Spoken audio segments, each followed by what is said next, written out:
Hoje é o dia da consciência negra e a equidade racial ainda não é realidade na justiça brasileira. É o que mostra um levantamento feito pelo Conselho Nacional de Justiça. Só para se ter uma ideia, menos de 2% dos juízes e juízas são pessoas pretas. A reportagem é de Amanda Mustafa. O diagnóstico étnico-racial do Poder Judiciário, feito pelo CNJ, revelou que apenas 1,7% dos magistrados e magistradas identificam-se como pessoas pretas. O número dos que definem como pardos é um pouco maior, 12,8%. A pesquisa foi divulgada durante seminário sobre questões raciais promovido pelo CNJ aqui em Brasília. Os dados revelam que do total de juízes que estão na ativa, apenas 0,5% foram aprovados por meio das cotas. Desde 2015, uma resolução do Conselho Nacional de Justiça determina que 20% das vagas oferecidas nos concursos públicos sejam reservadas a pessoas negras. O diagnóstico do CNJ apresenta ainda os tribunais que conseguiram atingir maiores e menores níveis de paridade entre pessoas negras e brancas. Traz ainda as análises sobre o tempo necessário de ações afirmativas e regime de cotas para atingir a equidade racial. Em 36 dos 92 órgãos do Judiciário, não há um registro de magistrados pretos. Bom, e agora, para a gente repercutir mais esse assunto, eu recebo aqui no estúdio do Jornal da Justiça a advogada Indira Quaresma. Seja muito bem-vinda, boa tarde. Obrigada, Rafaela, um prazer estar aqui com você. Bom, nessa data tão importante, né, uma data de reflexão também, eu queria que a senhora falasse sobre a importância dessas medidas do CNJ. Já temos uma política, uma resolução implantada há quase 10 anos, mas que aos poucos a gente está conseguindo mudar essa realidade, ou pelo menos traçar um caminho para... Sim, qualquer iniciativa ela é bem-vinda num cenário em que você não tem negros em posição de poder, principalmente quando a gente olha especificamente para o Poder Judiciário. Então, assim, a medida do CNJ de implementar um sistema de cotas aqui dentro que também é muito boa, mas a gente tem que ver também que nós temos um problema na formação. Então, enquanto eu não tiver um número de advogados, de bacharéis em direito negros suficientes para ocupar essas cotas, nós vamos caminhando devagar em relação a isso. Quer dizer, menos de 2% hoje dos juízes e juízas do país são pessoas pretas, né? Quais os gargalos na sua avaliação? O gargalo é aí na formação, porque eu também tenho que pensar na cota da universidade. Eu não vou ser juiz só porque eu sou negro, então eu tenho que ter uma boa formação, né? Então eu tenho que fomentar ainda mais a participação de negros nos cursos de direito para que ele possa chegar em condições de igualdade com todos os outros. A gente já vem trabalhando, né, nesse fortalecimento dessas políticas públicas há algum tempo. A questão cultural também é uma barreira na sua avaliação? Sempre. A questão cultural é uma barreira, porque a gente tem que lembrar o seguinte: o Brasil é racialmente, tem um problema de racismo estrutural. Então, isso reflete em todas as nossas atitudes enquanto poder, enquanto Estado, enquanto pessoas. Enquanto a gente não tiver consciência desse racismo e quanto ele dificulta o acesso de pessoas negras às posições de poder, a gente vai enfrentar sempre essa resistência, essas má aplicação do direito à igualdade racial.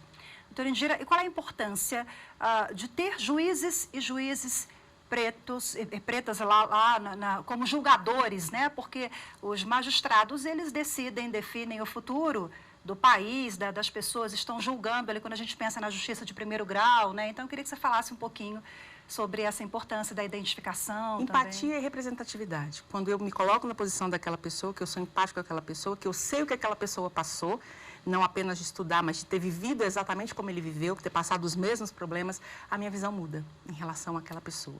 Então, nós temos hoje, vocês sabem que nós enfrentamos uma massificação de negros nos presídios, e isso tem alguma razão. Nós temos um baixo número de juízes negros, então, assim, tem olhares diferentes? Tem, claro que tem. Se você se colocar no lugar do outro, se poder colocar no lugar do outro e ter um pouco mais de sensibilidade em relação àquela situação, faz toda a diferença. E representatividade também, porque a criança negra, o jovem negro, ele tem que pensar que aquele lugar é para mim. Então, ele se preparar para isso, para poder chegar naquele lugar sem ter os males que o racismo ocasiona na pessoa. E o racismo brasileiro, ele ataca a autoestima.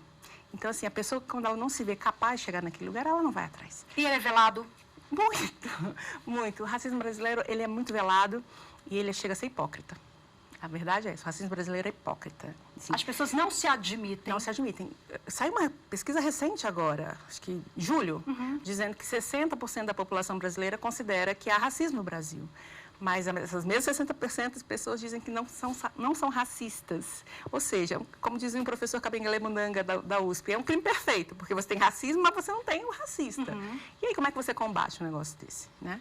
A senhora já vem há alguns anos trabalhando, né, nessa pauta de combate ao racismo, inclusão de pessoas pretas no Poder Judiciário, já esteve presidindo a comissão da OAB, né, sobre igualdade racial. O Brasil de 2023, 2024 quase, chegamos até aqui com esses gargalos.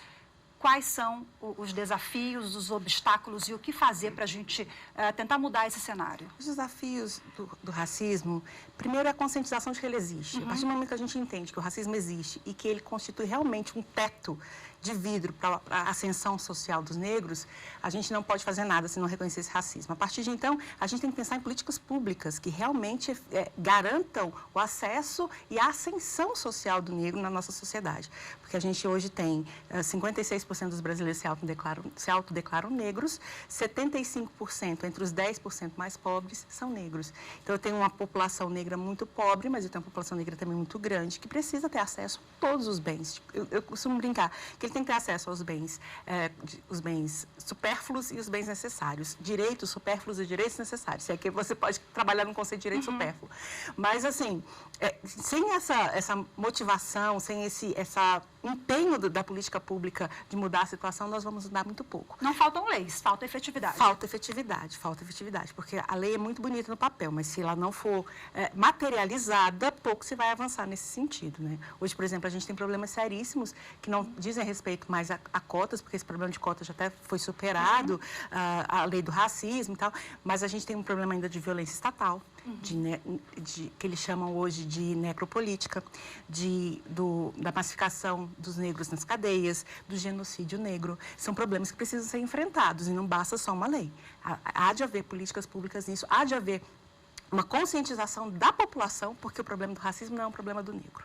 O problema do racismo é um problema de toda a sociedade. Então, a gente tem que ser, como diria Angela Davis, a gente tem que ser antirracista, não só ser contra o racismo, não só ser não racista, mas ser contra o racismo. Perfeito, perfeita reflexão para a gente encerrar essa entrevista. Muito obrigada, doutora Indira Quaresma, foi um prazer. pela participação. Boa tarde, até logo.